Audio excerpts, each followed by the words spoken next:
Hammaga assalomu alaykum. Bu video roligida Amerikada yashayotgan o'zbeklar hamda Buyuk Britaniyada yashayotgan o'zbeklarni islom olamiga qo'shayotgan hissasi haqida ba'zi bir statistikalar sizlar bilan bo'lishaman. Qani boshladik. Amerikadagi hamyurtlarimiz tomonidan 10 ga yaqin masjid va islom markazlari Amerika hududida qurilgan.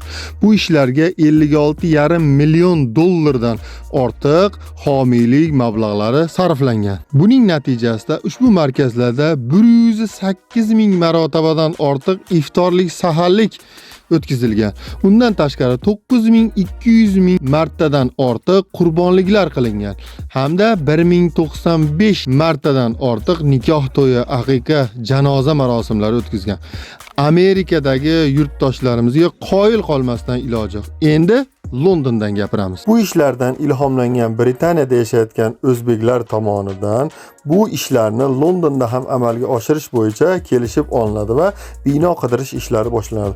Tez orada Londonning Woolwich hududidan siz ko'rib turgan bino tanlab olinadi. Binoning taxminiy narxi 1 million funt sterling qilib belgilangan edi. Keyingi qadam o'zbek hamyurtlarimiz va tadbirkorlarimiz jalb qilgan holda shu 1 million mablag'ni to'plab binoni sotib olish maqsad qilingan edi. 2026-yil 15-mart kuni O'zbekiston musulmonlar idorasi boshchiligida va ahli ilm ulamolarimiz ishtirokida katta tadbir bo'lib o'tdi. Bu xayriya tadbirda O'zbekistondan kelgan imom domlalarimiz tarafidan bu xayrli ish ekanligi, barcha birdek bosh qo'shish kerakligi haqida chiroyli ma'ruzalar qilib tushuntirildi. Bu xayriya marafoni jonli efir tarzida butun dunyoga namoyish etildi.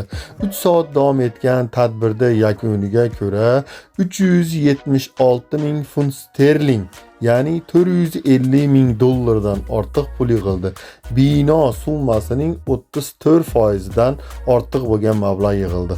Ushbu xayriya ishga siz ham hissangizni qo'shmoqchi bo'lsangiz, ko'rsatilgan bank hisob raqamlariga yoki QR kodni skan qilgan holda o'z hissangizni qo'shishingiz mumkin.